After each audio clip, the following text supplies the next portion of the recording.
Hello everyone, Travis here on the final day of the LCS NA qualifiers at Riot HQ, and I'm joined by two members of the Brunch Club, Lautemortis and Chuuper. And I'm going to just ask you guys a few questions here. First off, it's kind of a generic question. Lots of people always ask, how do you feel? But you guys just made it into Season 3. You're a salary team, so I do want to ask you, how do you feel? It's a dream come true for sure, and my insides are still trying to adjust. But all the feelings are very happy. Very happy, Chuuper? Yeah, like Lot said, it's a dream come true, and all of it just feels super surreal right now, and I still don't really believe it's happening. But I think give me like a day or two, and I'll settle in and really appreciate everything that's been going on.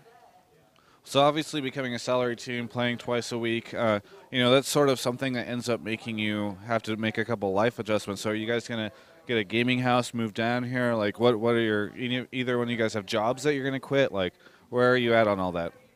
Okay, so none of us actually were 100% sure that we'd win and make it, so we had no prior arrangements for a gaming house or any of that. But I think in order to compete and stay up to par on a world level, we definitely would probably need to move in and find a gaming house and look into some real estate. How about you, Lautemortis? Is this going to change anything on your day-to-day?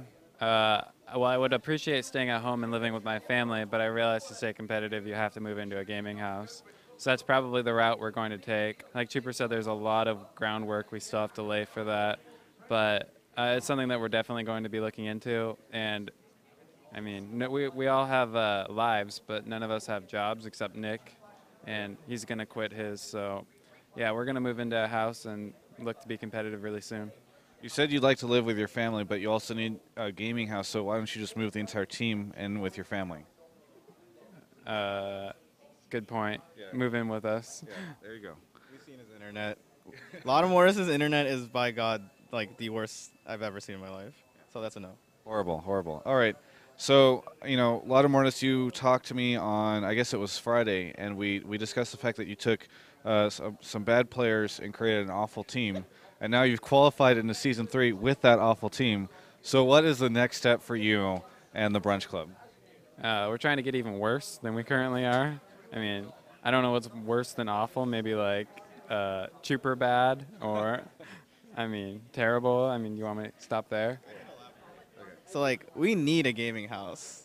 I believe so, at least, because I moved to mid lane from AD, so I'm not actually a good mid lane player. And I'll agree with other people when they say this. I don't know how to play the lane yet, and my teammates, luckily, have kind of eased me into the role. But, yeah, I pretty much got carried this tournament, and with a gaming house, hopefully we'll all be able to, learn our roles better. So if your goal was to take some bad players and make an awful team, but you were able to qualify into the Season 3 with that awful team, do you feel like you're sort of failing? It's just not awful enough yet. You're not hitting your goals. I believe I could have played worse, although I did a pretty good job almost throwing a couple of games. But I'm actually happy with our team because unlike other teams, I feel like as a group we're just really good friends. And in terms of personalities, I think we all mesh well. Even Scar said this the other day. He said when he looked at our team, he believed that there weren't really any big egos. And that's what kind of helps me, at least personally, slide into my role because, no one was really getting on me too hard except for Lautemortis. But otherwise, everyone was very supportive besides Lautemortis. Yeah. So you're like, yeah, we don't have any big egos, and that's why I'm so good at this. That's what you're saying? Okay. Moving forward, you have all these big teams in Season 3 that are going to make it in.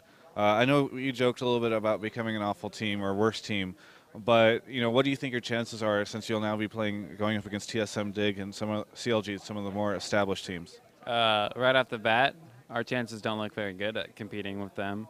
But I believe with practice and, more failing on our part, we're going to get even worse and we're going to be able to beat them. Very good. I guess that's the secret. Chuuper, you said that you tried your best to throw, but then you got a pentakill. So do you want to talk about the mistakes that led to that pentakill? And see, that play is exactly what I was talking about. Because if you guys rewatch the pentakill, my leap, when I leaped onto their AD carry, it was like a leap of faith. Because I legitimately jumped over their entire team and got to her, but luckily she died.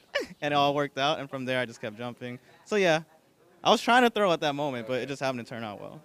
That's rough. I mean, it just seems like that's what you have to do. You just got to go ham, try to throw, get a pentakill, and then win the whole game, right? That was our plan coming in. Try and throw as hard as you can, and then we're gonna win. Yeah.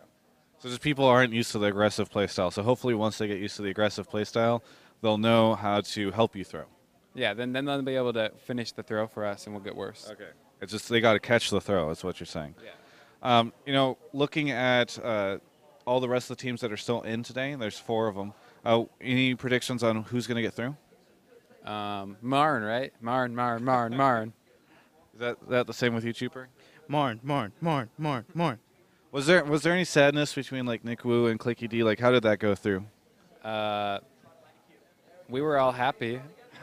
I mean, I was sad for Martin because they're a nice group of guys, and I really do like them as a team. But I mean, this might sound selfish. I was too happy to notice, and I think they were happy for us. So, Chuuper, you were nodding your head. Yeah, because we went to give them high fives after the game, and even though like I'm sure they were crushed, they were all still wearing big smiles and like congratulating us because we're friends with them too. So yeah, we hope they do well. For the fact that your team hasn't been around that long, now you're suddenly in Season 3. Like, have you guys been around a lot as players? I mean, obviously, Lautemortis, I know that you've been pretty competitive, but on the whole, like a lot of the Season 3 teams that have been around for a while, qualified in through regionals, they've been players since beta for some circumstances. Like, are you guys pretty fresh faces in terms of that timeline? Yeah, we got really bad really fast, and well, a lot of the team is actually from a former Troopers team. Yeah. So we picked up the pieces for that, and we kind of whipped some people into shape. We were like, you have to take this seriously. Like, if nobody's taking this seriously in NA, well, I mean, at least we should, so we can make this. And we ended up making it. So whatever we did ended up working out. Chuuper, do you have much faith in NA's ability to sort of rise back up and start competing on the international level? Are you going to be able to go up against Toys and the Wei Zhao and all these amazing players out there? Okay, so yeah, I'm not gonna lie. Right now, I'm not too confident about my ability to go against a Toys or Froggen, because like I said, I'm new to mid lane, and this tournament just goes to show like how weak NA sort of is right now. Besides, the top 3 teams I believe can compete at top level, at a world level, in fact, and I believe Curse is actually kind of there too. But yeah, if I just started picking up mid lane a couple of months ago, I think as long as I put in the time and the effort, that I can compete at a world level eventually. All right, wrapping up, you guys have any shout-outs you want to make? Shout-outs to all the people that, make threads about me on Reddit, and my team for being awesome, Travis for the interview, and everyone at Riot for making this stream even a possibility. Very cool. Chuuper? Yeah, shout-outs to Travis and GameSpot for this interview. Shout-outs to my team. They're the best for putting up with me, learning this lane. And shout-outs to Judy Monica, who unfortunately couldn't come out here, but he's the best. And yeah, shout-outs to my family, friends, and everyone who supported me. Very cool. Well, hey, thanks for the interview, guys. Best of luck in Season 3. This is Travis signing out from the LCS NA qualifiers on day 3. You can check out the rest of our coverage at GameSpot.com/esports.